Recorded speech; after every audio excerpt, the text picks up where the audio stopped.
یہ وہ عاجزی انکساری کے پہلو ہیں جو نبی کریم صلی اللہ تعالیٰ علیہ وسلم نے ہمیں سکھائے ہیں۔ میرے عزیزو، فتح جب ہوئی نا مکے کی تو بہت بڑی فتح تھی۔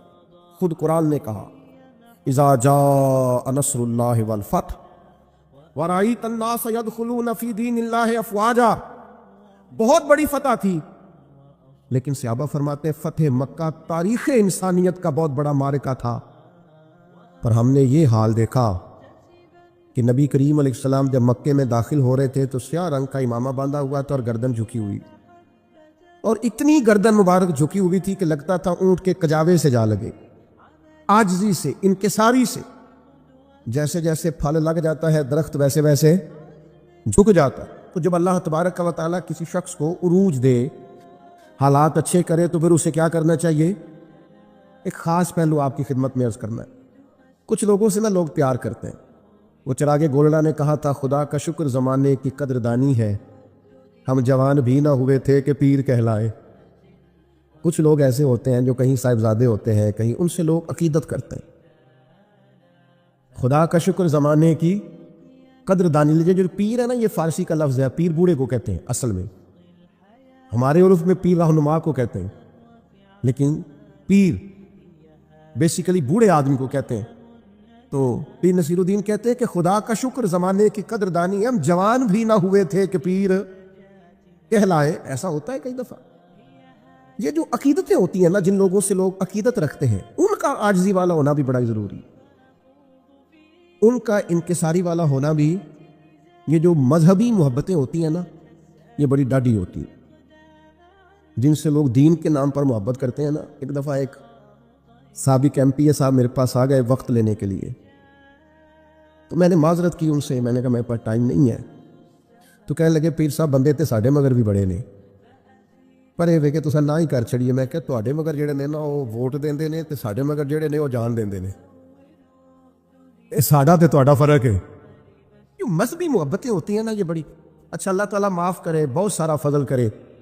ان کا بھی لوگ پھر غلط استعمال کرتے ہیں، بعض نا عاقبت اندیش لوگ دین کے نام پہ محبت کرتے ہیں، ان کے دل میں ایک خواہش جاگ جاتی ہے پیسوں کی، اقتدار کی، بڑی کوٹھی کی، بڑے گھر کی، بڑی گاڑی کی۔ مذہبی عقیدتیں جو ہوتی ہیں نا، یہ بڑی انفرادی ہوتی ہیں، اور اس میں کئی دفعہ تھوڑی آزمائش بھی۔ جس کو لوگ نیک سمجھتے ہیں، لوگ کہتے ہیں جنازہ بھی اسی نے پڑھانا ہے، نکاح بھی، چونکہ بندہ جو نیک ہے، کول پہ بھی اسی نے آنا ہے، محفل پہ بھی اسی نے آنا ہے۔ کیوں کہ بندہ وہ نیک پھر بیچارہ خود کچھ بھی نہیں کر سکتا، سارے کام نیک آدمی سے کرانے ہیں۔ بندہ نیک ہے لہذا سارے کام، پیتا بھی یہی کاٹے گا، افتتاح بھی یہی کرے گا، سارے کام یہی کرے گا، کیونکہ بندہ نیک ہے۔ اب وہ جیسے تیسے بھی ہو، چونکہ نیک ہے لہذا اسے بھی ہر جگہ۔ تو اس کے کئی پہلو ہیں مذہبی محبتوں کے۔ کائنات میں دین کے نام پر جو سب سے زیادہ پیار کیا گیا وہ مدینے والے محبوب سے کیا گیا، یعنی اتنا پیار کیا گیا کہ عروہ بن مسعود ثقفی نے کہا تھا میں نے زمانہ دیکھا ہے، وہ بادشاہ بھی گویا دیکھ کے جو اپنے آپ کو سجدے کراتے ہیں معاذ اللہ، لیکن جو عقیدت مدینے والے محبوب کے غلام حضور کے ساتھ رکھتے ہیں نا، یعنی کلی کا پانی سرکار اگر باہر نکالیں تو جو لوگ چہروں پہ مل لیں، اور جس کو پانی نہ ملے وہ دوسرے کے ہاتھ سے مس کر کے اپنے چہرے پر مل لے۔ اتنی عقیدتیں، یعنی حضرت عثمان غنی بیت اللہ شریف سامنے ہو اور ان سے کہا جائے طواف کر لو تو وہ کہیں نہیں، اپنے نبی کے بغیر نہیں کرنا۔ یعنی اتنی عقیدت کہ ام المومنین سیدہ ام حبیبہ، ان کے والد ابو سفیان ملنے آئے تو بستر سمیٹ لے، ان سے کہا جائے پتر تو نے بستر اٹھا لیا ہے؟ تو وہ کہ اس لیے اٹھا لیا ہے کہ یہ میرے نبی پاک کا بستر ہے، اس پر باپ چاہے کوئی بھی ہو، اگر کافر اور مشرک ہے تو حضور کے بستر پر بیٹھ سکتا۔ اتنی عقیدتیں نبی پاک کے ساتھ لوگوں نے کی، لیکن اس کے باوجود رسول پاک صلی اللہ تعالی علیہ وسلم کا یہ عاجزی کا عالم ہے کہ جب بدر کے لیے حضور جا رہے تھے تو ایک ایک سواری تھی اور تین تین لوگ تھے، تو نبی پاک علیہ السلام کے ساتھ بھی دو لوگ ہو گئے، حضرت مولا علی شیر خدا اور حضرت ابو لبابہ رضی اللہ تعالیٰ عنہ۔ تو طریقہ کار یہ تھا کہ تینوں لوگ باری باری سوار ہوتے، دو پیدل چلتے، ایک سوار ہوتا۔ حضرت ابو لبابہ رضی اللہ تعالیٰ عنہ سوار ہوئے، مولا علی سوار ہوئے، پھر میرے نبی کریم سوار ہوئے۔ جب باری آئی حضور کے پیدل چلنے کی تو غلاموں نے کہا یا رسول اللہ ہمارا نہیں دل کرتا، آپ پیدل چلیں۔ آپ بھی سواری پہ بیٹھے ہیں، تو پتہ ہے حضور نے کیا فرمایا؟ فرمایا نہ تو تم مجھ سے زیادہ طاقتور ہو، اور نہ ہی ایسا ہے کہ تمہیں اللہ سے ثواب زیادہ لینا ہے، مجھے لینا نہیں، مجھے بھی اپنے رب سے اجر لینا ہے۔ جس طرح تم پیدل چلے ہو میں بھی اسی طرح پیدل چلوں گا۔ یہ عقیدت، محبت، الفت اپنی جگہ پر وہ کوئی کر رہا ہے، لیکن سرور کائنات علیہ السلام نے جواب میں عاجزی کر کے دکھائی، انکساری کر کے۔ صحابہ جانے لیے حاضر ہے، حضور جو آپ حکم کرے ابرو کے اشارے پر ہر چیز قربان ہے۔ لیکن دوسری طرف منظر یہ ہے کہ اگر صحابہ کہتے ہم مسجد نبوی کی تعمیر کے وقت 3 اینٹیں اٹھا کے لاتے تھے تو حضور 4 اٹھا کے لاتے۔ نبی کریم علیہ السلام نے کسی ممتاز ہونے کو، کسی امتیاز کو پسند ہے نا؟ ہمارے اندر بہت سارے لوگ جو اپنے گھر بھی سبزی لینے نہیں جا سکتے، اگر ڈرائیور رکھنے کی طاقت مل جائے نا، 4 پیسے آ جائیں، پھر ان کا خیال ہوتا ہے گاڑی کا دروازہ بھی ڈرائیور ہی کھولے، بند بھی ڈرائیور ہی کرے، پتہ تو چلے نا کسی کو کہ جناب نے ملازم رکھا ہوا ہے۔ یہ چیزیں انسان کو مشکل میں ڈال دیتی ہیں، اس کی تکالیف بڑھ جاتی، اس میں آزمائش آ جاتی، حالات کا تناظر کچھ اور کا کچھ اور ہو جاتا ہے۔ انسان جب اتنا بڑا ہو جاتا ہے تو پھر وہ عام انسانوں کے ساتھ وقت نہیں گزار سکتا، پھر اپنوں کے ساتھ بھی وہ خوشیاں گزار سکتا نہیں۔ وہ پھر اپنوں کے لیے بھی، میں ملک سے باہر تھا تو چند لوگ میرے گرد آ کے بیٹھ گئے، کہنے لگے ہمارا دل کرتا ہے مستقل یہاں آ جائیں۔ انہوں نے کئی باتیں کی، یہ کام دین کا زیادہ ہو جائے گا، یہ کام دین کا زیادہ ہو جائے گا، یہ کام دین کا زیادہ ہو جائے گا۔ تو میں نے ان سے کہا اگر میں وہاں بیٹھ کے آپ تک پہنچ گیا تھا نا، اور آپ وہاں بیٹھے مجھے جاننے لگے، تو میں تو ایک چھوٹی سی مسجد میں جمعہ پڑھانے والا آدمی، اگر وہاں بیٹھ کے دین کا کام یہاں پہنچ گیا ہے تو انشاءاللہ وہاں بیٹھ کے باقی جگہوں پر بھی پہنچ جائے گا۔ تھوڑا سا انسان واپس آئے، چیزوں کو دیکھے، وہ غور رکھے کہ اصل کیا ہے۔ ممتاز ہو جانا، الگ الگ نظر آنا، لہجے کے اندر ترشروئی رکھنا اور کہنا کہ جناب میں ایک خاص آدمی ہوں، میرا وقار الگ ہے، میری ملاقات الگ ہے، میرا پروٹوکول الگ ہے، ان سے انسان تکلیف میں آ جاتا ہے۔ آپ یقین کریں جن لوگوں کو عادت ہو جاتی ہے نا اسٹیج پہ بیٹھنے کی، وہ تو محفل کی لذت ہی نہیں لے پاتے۔ ان بیچاروں کو ایسا سخت مسئلہ، یہ میں نے دیکھا ہے کچھ لوگ مذہبی جلوس نکل رہا ہے، میلاد شریف کا ہے، کوئی اور تقریب ہے، اس میں بھی بیچارے بڑے سخت پریشان ہیں، کسی طریقے سے میری فوٹو آ جائے، کسی کو پتہ چل جائے۔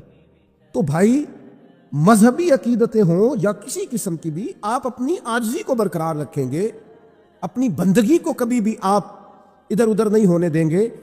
سفر کر رہے تھے صحابہ نبی پاک کے ساتھ، تو ایک جگہ بکرا ذبح کر کے پکانے کی بات آئی، تو ایک صحابی نے کہا میں ذبح کروں گا، ایک نے کہا میں کھال اتاروں گا، ایک نے کہا میں گوشت بناؤں گا۔ تو نبی کریم علیہ السلام فرمانے لگے کہ پھر میں اس طرح کرتا ہوں، میں لکڑیاں اکٹھی کر کے لاتا ہوں تاکہ آگ جلائی جائے، میں لکڑیاں اکٹھی کر کے لاتا ہوں۔ تو عرض کی یا رسول اللہ صلی اللہ تعالی علیہ وسلم ہم سب ہیں نا، ہم یہ کام کریں گے؟ تو حضور نے فرمایا میں تم میں سے ممتاز ہونا پسند نہیں کرتا۔ کریم ارشاد فرمانے لگے بے شک اللہ تعالیٰ کو یہ بات ناپسند ہے کہ کوئی بندہ اپنے ساتھیوں میں امتیاز کی صورت اختیار کرے، الگ تھلگ نظر آئے، میں ممتاز ہونا پسند نہیں کرتا، لہذا میں یہ کام کروں گا۔ میرے بھائیوں، زندگی میں ہر قسم کا تکبر، وہ عہدے کا ہو، وہ علم کا ہو، وہ دولت کا ہو، وہ سمجھداری کا ہو، وہ اونچی برادری کا، کوئی بھی تکبر ہو، نبی پاک نے حد بندی کر دی، فرمایا رائی کے دانے کے برابر بھی اگر تکبر ہوا، رائی کے، پتہ ہے نبی پاک علیہ السلام کو اللہ نے عقل کتنی عطا کی؟ حضرت وہب ابن منبہ فرماتے اللہ تعالیٰ نے عقل کا 1000 حصہ کیا ہے، ایک حصہ عقل اللہ نے ساری دنیا کو عطا فرمائی، اسی سے ڈاکٹر ہیں، اسی سے انجینئر ہیں، اسی سے سائنسدان ہیں، اسی سے علماء ہیں، سب اسی سے بنے، جو ایک حصہ عقل اللہ نے دنیا میں نازل کی۔ فرمایا باقی 999 حصے عقل کے اللہ نے اپنے حبیب کو عطا فرمایا صلی اللہ تعالی علیہ وسلم۔ لیکن اس کے باوجود حضور صحابہ سے مشورہ کرتے اور ان کا مشورہ قبول کرتے۔ جنگ احد میں نقصان ہوا، کیوں؟ حضور کا مشورہ دے تھا کہ مدینہ شریف کے اندر ہے کہ جنگ لڑنی چاہیے، اور صحابہ جوش جذبات میں تھے، جوش جہاد میں تھے، کہا ہم اندر رہ کے کیوں لڑیں، وہ سمجھیں گے اپنے گھر میں محصور ہو گئے، باہر نکل کے جنگ کریں۔ اللہ کے پیارے رسول صلی اللہ تعالی علیہ وسلم نے اپنی رائے کو چھوڑا، صحابہ کی رائے کو اختیار فرمایا۔ اگرچہ بظاہر نقصان بھی ہوا، لیکن کل عقل رکھنے کے باوجود بھی مدینے والے محبوب نے صحابہ کی رائے کو قبول کیا۔ یہ کیا ہے؟ یہ سرکار کی عاجزی۔ عزیز دوستو، بزرگوں اور بھائیوں، ہمارے معاشرے میں بہت سارے ایسے لوگ ہیں جو انجانی قسم کی مایوسیوں کا شکار ہیں۔ اندیکھا خوف ان کی زندگی کے اندر بری طرح اپنی لپیٹ میں انہیں لیے ہوئے۔ وہ کہتے ہیں کہ سمجھ نہیں آتی زندگی کا مقصد کیا ہے۔ اٹھتے ہیں، چلتے ہیں، تھوڑا بہت کام کرتے ہیں، کھاتے ہیں، سو جاتے ہیں۔ بہت سارا وقت ہمارا بور ہونے میں گزر جاتا ہے۔ بہت ساری سوچیں ہیں جو ہمارا پیچھا نہیں چھوڑتی۔ بہت سارے وسوسے ہیں جو غالب ہونے کو آتے ہیں، معاذ اللہ۔ وہ لوگ کہتے ہیں کہ دن چڑھ جاتا ہے، رات ہو جاتی ہے، زندگی اسی طرح ہماری بیت رہی ہے۔ ہم ہیں کہ سمجھنے سے آ رہی ہیں کہ یہ سارا کچھ کیا ہے۔ عزیز ساتھیو، عزیز دوستو، یاد رکھیے گا کہ اللہ تبارک و تعالیٰ نے نا انسان کو جو پیدا کیا ہے تو بڑا ہی با مقصد پیدا فرمایا۔ اب کوئی اپنے مقصد کو بھول جائے اور جان بوجھ کر ان چیزوں میں الجھ جائے جو اسے مقصد سے بھی دور لے جائیں اور اس کا دینی، ایمانی، روحانی نقصان بھی کریں، تو پھر بہت سارے گڑھے ایسے ہیں جو ہم نے خود اپنے لیے تیار کر لیے۔ اللہ تبارک و تعالیٰ نے قرآن مجید کے اندر ارشاد فرمایا، جو آیت کا انداز ہے اور قرآن مجید کا جو سمجھانے کا طریقہ ہے، اگر اسی پر آپ غور کر لیں، سادے ترجمے پر ہی، آیات کا پس منظر تو یہی بتا رہا ہے کہ کفار کو سمجھایا جا رہا ہے، پر یہ کہ قرآن تربیت تو ہماری کرتا ہے نا۔ اس عنوان پہ جو ہمارے لیے قرآن مجید نے انمول موتی دیے ہیں ان پر بھی تو غور کریں نا۔ رب فرماتا ہے افحسبتم انما خلقناکم عبثا، کیا تم نے یہ سمجھ لیا ہے کہ ہم نے تمہیں بیکار پیدا کیا ہے؟ وَأَنَّكُمْ إِلَيْنَا لَا تُرْجَعُونَ، اور یہ کہ تمہیں ہماری طرف لوٹ کر نہیں آنا۔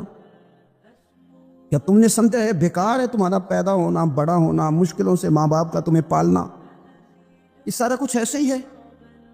یہ تو اس مالک نے تمہیں بنایا ہے جو ساری حکمتوں کو جاننے والا ہے، جس کا علم، جس کی قدرت، جس کی حکمت ہر چیز کا احاطہ کیے ہوئے، اس نے تمہیں بنایا۔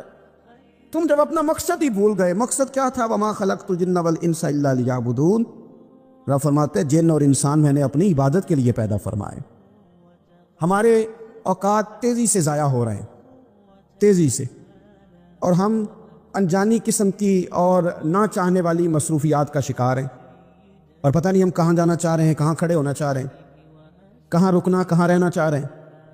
میرے رسول پاک صلی اللہ تعالیٰ علیہ وسلم کے غلاموں، ہمارے ہاں نا کچھ لوگ ایسے ہیں جن کے پاس کچھ چیزیں ہیں، کچھ چیزیں نہیں ہیں۔ کچھ لوگوں کے پاس مال ہے، کچھ کے پاس نہیں ہے۔ کچھ لوگ ایسے ہیں جن کے پاس کوئی عہدہ ہے، کوئی طاقت ہے، کوئی دنیاوی منصب ہے، کچھ کے پاس نہیں ہے۔ لیکن وقت ایک ایسی قیمتی چیز ہے جو سب لوگوں کے پاس موجود ہے۔ اب شرط یہ ہے کہ اس کو صحیح کر کے ترتیب دیا جائے، اپنے اوقات کو فارغ نہ گزارا جائے۔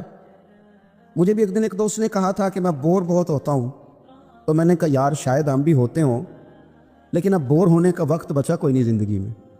اب اتنا ٹائم نہیں ہے کہ بور ہوا جائے، کسی نہ کسی کام بندہ لگا رہے، تو پھر ایسا محسوس ہوتا ہے کہ بور ہونے کے لیے کوئی گنجائش زندگی میں باقی نہیں بچی۔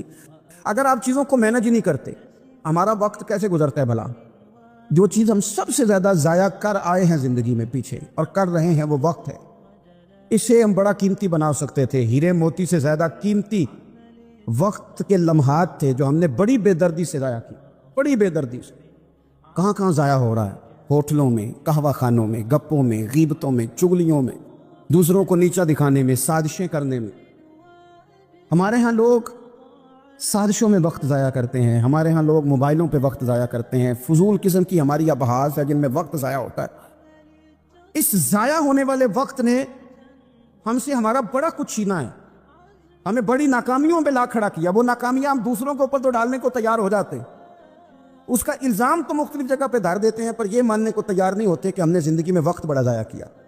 میرے رسول کائنات سرور کائنات صلی اللہ علیہ وسلم نے فرمایا دو نعمتیں ایسی ہیں جن کے بارے میں بہت سارے لوگ دھوکے میں۔ یا رسول اللہ صلی اللہ علیہ وسلم کون کون سی؟ فرمایا ایک صحت اور دوسری فرصت۔ یہ نعمتیں ہیں تیرے پاس، اگر تو تندرست ہے بہت بڑی نعمت تیرے پاس، اور اگر تیرے پاس فراغت ہے تو سمجھ لیں رب نے موقع دیا ہے قرآن پاک پڑھنے کا، اللہ نے موقع دیا ہے درود و سلام پڑھنے کا۔ رب نے موقع دیا ہے تجھے خیر کرنے، اللہ نے موقع دیا ہے کثرت سے سجدے کرنے، مالک نے تجھے موقع دیا ہے اپنی بارگاہ میں جھکنے کا، اللہ نے موقع دیا ہے دعائیں مانگنے کا، نوافل پڑھنے کا، اذکار کرنے کا، تسبیحات پڑھنے کا، لیکن ہم نے ضائع کر دیا ٹائم کو۔ حکیم الامت مفتی احمد یار خان صاحب نعیمی رحمۃ اللہ علیہ، انہوں نے قرآن مجید کے ایک پارے کی تفسیر لکھی ہے تو ایک پوری جلد بن گئی ہے تفسیر کی، ہر پارے کی ایک جلد ہے، 8 جلدوں میں انہوں نے حدیث پاک کی شرح لکھی ہے، ساری زندگی دین کی خدمت کی۔ کس طرح کر لی؟ اس لیے کہ چیزوں کو انہوں نے طے کر لیا۔ وہ 1 بجے خطبہ جمعہ کا آغاز کرتے تھے تو جب وہ اسپیکر میں الحمدللہ کہتے تھے نا تو لوگ اپنی گھڑیاں ٹھیک کرتے تھے کہ لو بھئی 1 بج گیا۔ یہ ترتیب دیا ہمارے بزرگوں نے، ٹائم مرتب کی چیزیں۔ مفتی صاحب گزر گئے، ہو گیا ٹائم، تو کہتے ہیں کبھی گھڑی منگوا کے بھی دیکھتے تو واقعی 4:45 ہوئے ہوتے۔ طے شدہ زندگی گزاری، اس لیے ان کے وقت میں برکت تھی۔ انہوں نے پڑھا بھی لیا، لکھ بھی لیا، اور انہوں نے ہزاروں صفحات لکھے، خدمت بھی کی، اور وہ سرخرو ہو کر رب رسول کی بارگاہ میں حاضر بھی ہو۔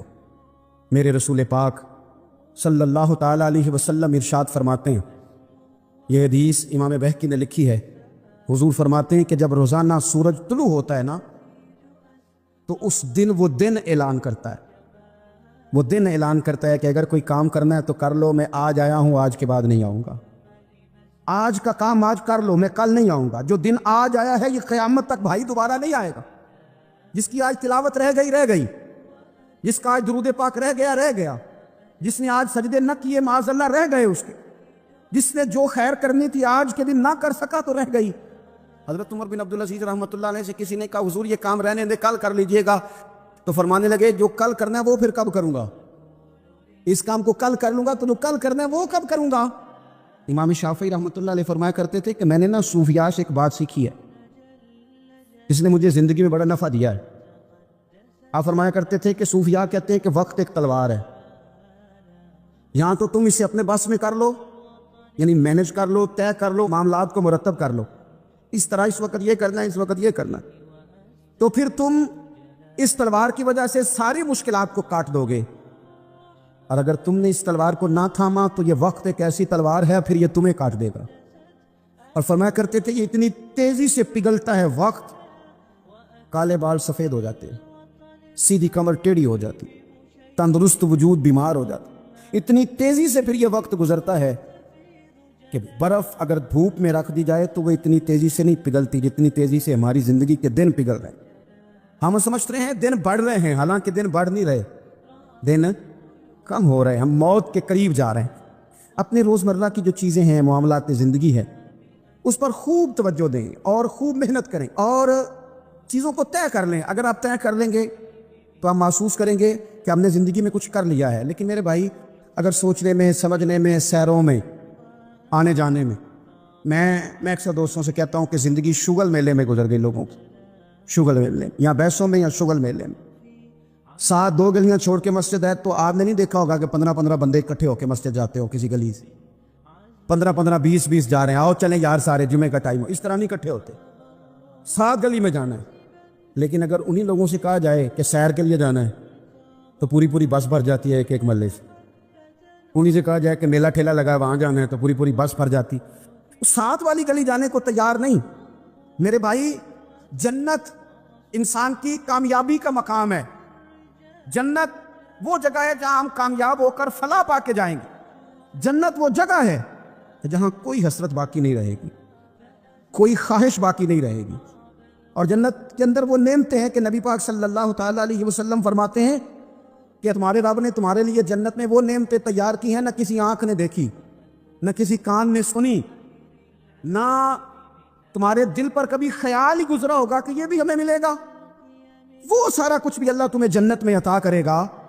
لیکن حضرت معاذ بن جبل رضی اللہ تعالیٰ عنہ ارشاد فرماتے ہیں کہ جنتیوں کو بھی ایک حسرت ہوگی۔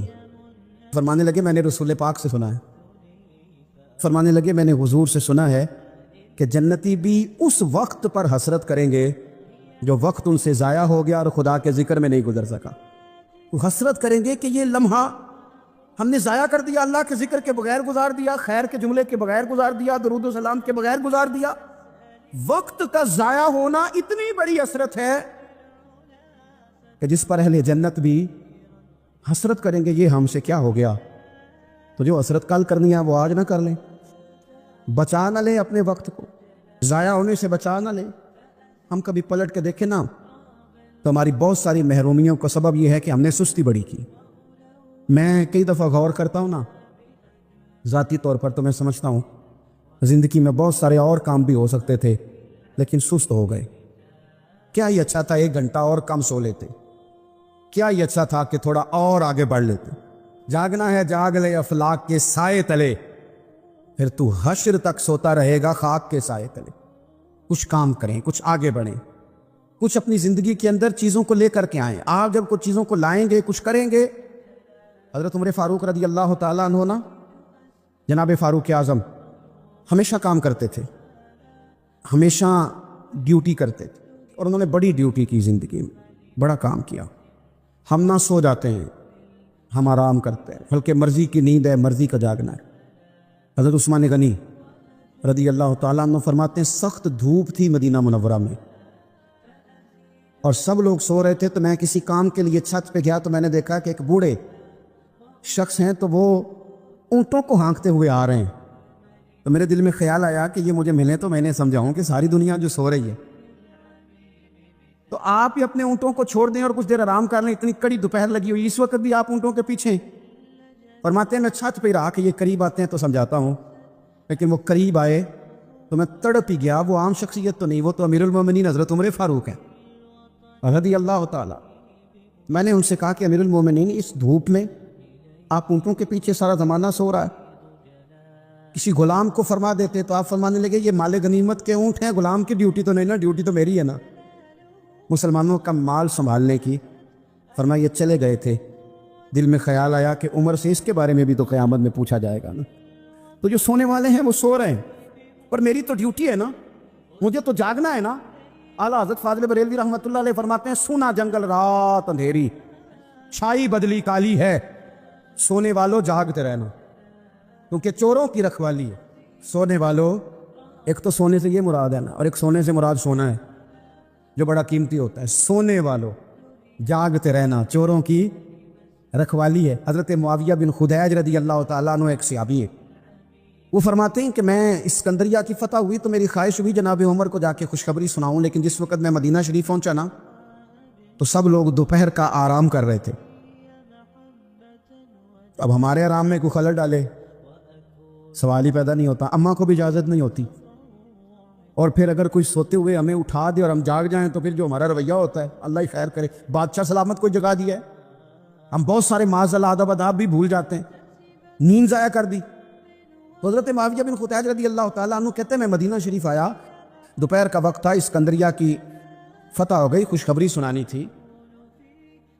مدینہ شریف جب میں پہنچا تو سب لوگ آرام کر رہے تھے, تو میں نے مناسب نہیں سمجھا سیدنا فاروق اعظم کے گھر جانا. میں نے کہا شام کو بات کروں گا. شام کو میری ملاقات ہوئی, گویا عصر کے بعد ملاقات ہوئی, جب مغرب میں ملاقات ہوئی تو میں نے کہا حضور وہ میں مبارک ہو اللہ نے فتح دے دی. تو آپ فرمانے لگے یار میں تو بڑی دیر سے منتظر تھا, سو نہیں سکا.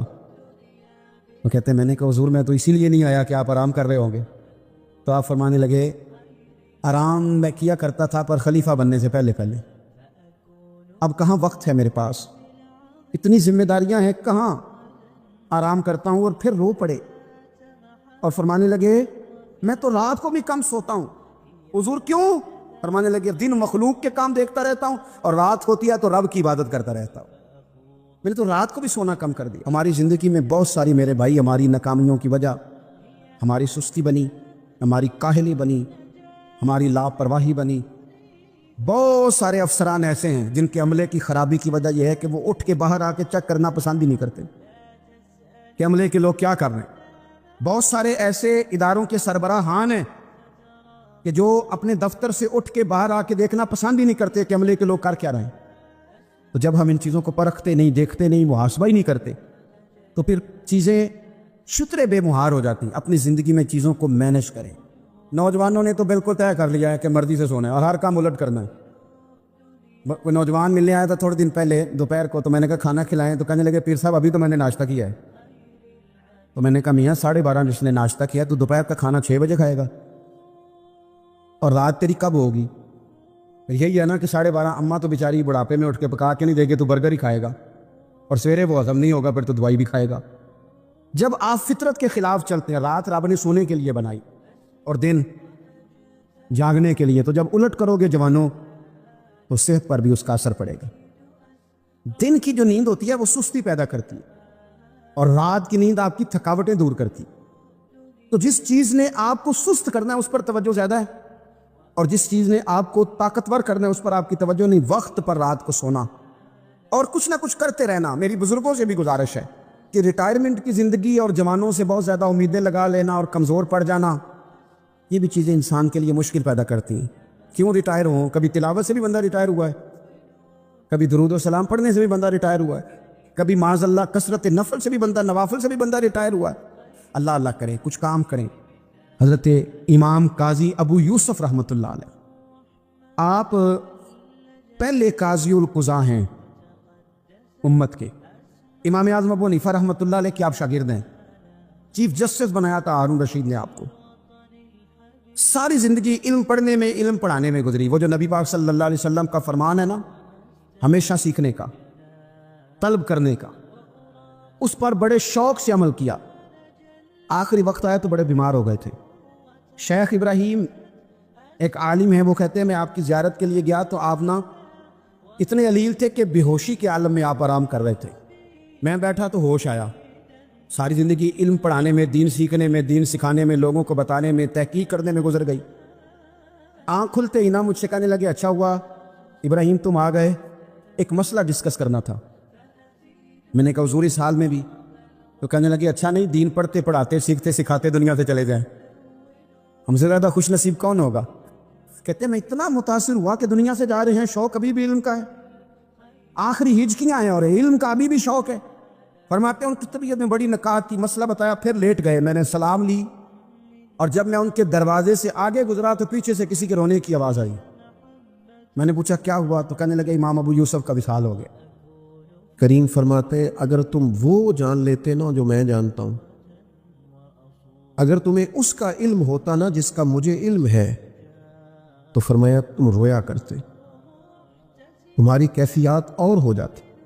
بعض اوقات کچھ لوگ غیر سنجیدگی کا مظاہرہ کرتے ہیں، ہنستے ہیں، شغل بناتے ہیں۔ بہت سارے کام ایسے ہیں، بہت سارے فیوز و برکات ایسے ہیں جو انہیں ملنے ہوتے ہیں، نہیں مل پاتے، تو وہ غیر سنجیدگی، طبیعت کی، لہجے کی غیر سنجیدگی، ان سے وہ فیوز و برکات اٹھا لیتی۔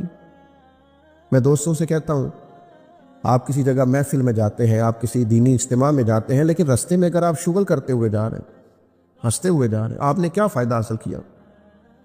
آپ جہاں بھی جا رہے ہیں موبائل آپ کا آن ہے، موبائل دیکھ رہے ہیں، موبائل چلا رہے ہیں، موبائل ہی چل رہا ہے، تو آپ نے کیا سنجیدگی حاصل کی؟ پایا کیا؟ ہر کام صرف موبائل کے سٹیٹس کے لیے کیا ہے؟ تم اگر وہ جان لیتے جو میں جانتا ہوں۔ اصحاب صفا کے پاس قرآن مجید کی کوئی آیت تلاوت کی گئی تو وہ رونے لگے، صحابہ رو پڑتے تھے، اللہ کے خوف سے، خشیت سے رو پڑتے تھے۔ کوئی آیت تلاوت کی گئی، اصحاب صفا رو پڑے، ان کو روتا دیکھ کر حضور بھی آئے اور اللہ کے رسول کی آنکھوں میں بھی آنسو آئے، اور پھر اللہ کے حبیب علیہ السلام نے اس عمل کا اظہار فرمایا۔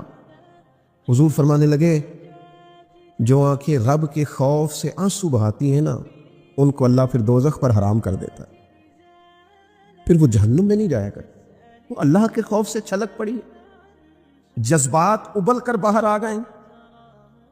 سعادت مند لوگ ہوتے ہیں، سعادت مند۔ نبی پاک علیہ السلام نے فرمایا، ترمذی میں موجود ہے، حضور فرماتے ہیں 3 باتیں خوش بختی کی علامت ہے۔ یا رسول اللہ صلی اللہ تعالی علیہ وسلم کون سی؟ تو ایک تو حضور نے فرمایا اللہ سے ڈرو، اور دوسرا فرمایا بلا وجہ اپنے گھر سے نہ نکلو، اور تیسرا فرمایا اپنے گناہوں پر رویا کرو۔ اگر تمہیں رونا آ جاتا ہے تو یہ سعادت مندی ہے تمہارے لیے۔ مجھے کچھ دوست کہتے ہیں مجھے غصہ بڑا آتا ہے، تو میں کہتا ہوں مجھے بھی بڑا آتا ہے، بڑا آتا ہے، لیکن اپنے گناہوں پر آتا ہے، اپنی غلطیوں پر آتا ہے۔ مجھے زندگی میں جتنا غصہ آیا ہے اپنی کوتاہیوں پر آیا، جہاں جہاں مجھ سے سستیاں ہوئی ہیں مجھے ان پر غصہ آتا ہے، اور جب اپنے آپ پر غصے سے فارغ ہوں گے تو کسی اور پر بھی کر لیں گے۔ ابھی تو ڈھونڈتا پھرتا ہوں اے اقبال اپنے آپ کو، آپ ہی گویا مسافر، آپ ہی منزل ہوں میں۔ میرے عزیز، اگر انسان کو یہ سعادت مندی نصیب ہو جائے، وہ کبھی اپنے مالک کے خوف سے رو پڑے کبھی اس کی محبت میں رو پڑے. مجھے بتائے نا، بچہ جب رو ہی پڑتا ہے تو پھر اماں سارے کام چھوڑ کے متوجہ ہو جاتی. لوگ کہتے ہیں وہ میرے پاس آیا تھا تو بس رو ہی پڑا تھا، تو پھر میں کیا کرتا؟ وہ رو ہی پڑا ہے تو معاملہ ختم ہو گیا. بچے کی شدید غلطی پر اسے ڈانٹا تھا پر وہ رو پڑا،